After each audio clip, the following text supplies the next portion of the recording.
পারলেন যে উনি এখানে ব্যবসা করছেন? আচ্ছা, আমি হঠাৎ করে বাসায় ভিডিও টিভির মাধ্যমে আমি জানতে পারি যে লিডার নেই জানার পরে আমি আমাদের ফরিদগঞ্জের সাবেক এমপি চাঁদপুরের লায়ন খান সাহেবকে আমি জানাই বিষয়টা। জানানোর পরে উনি বললো যে তাহলে চলেন দেন। আমরা আসলাম, দেখলাম যে একটা মানুষ মানবিক কাজ করছে। সে তার যে সত্য অবলম্বন সেখান থেকে সে মানুষের সেবা দিতে চায়। এবং তাকে আমি জিজ্ঞেস করলাম যে আপনার এখানে কি লস হয় না? বলে যে ভাই লস হচ্ছে হোক, আমি সেবা দিই মানুষ। হ্যাঁ, তো দেখলাম যে ওনার হান্ডি নাই, পাতিল নাই, বসার জায়গা নাই।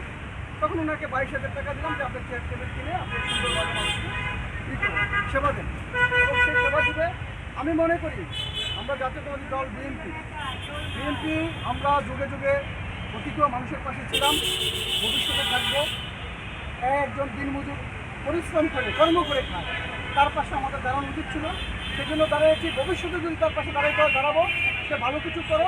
এরকম যদি সমাজে আরও কোনো মানুষ ভালো কিছু করতে চায়, সেক্ষেত্রে সাংবাদিকদের কোনো দোষ আছে যে এখানে ভাইরাল করেছে, বা সেক্ষেত্রে ওনাকে যে অনেক হাজার মানুষ দেখতেছে, তো ওনার তো অনেক সমস্যাও দেখা দিচ্ছে, পাবলিকও আসতেছে, সেক্ষেত্রে এই বিষয়টা কেমন চলে দিচ্ছে?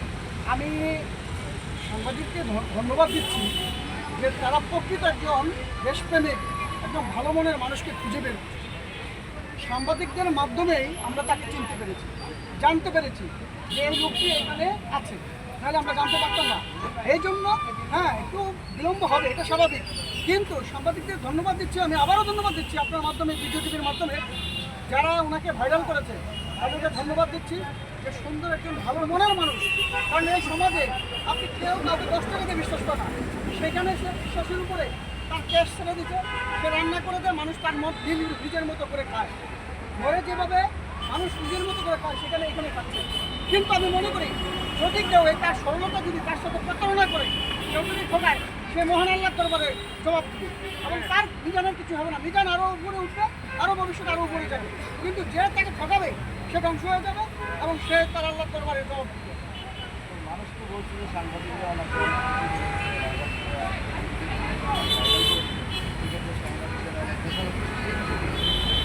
দেখেন, আমি তো একবারই বললাম যে আপনাকে ধন্যবাদ, ভিডিও টিভিকে ধন্যবাদ। আপনার যদি প্রকৃত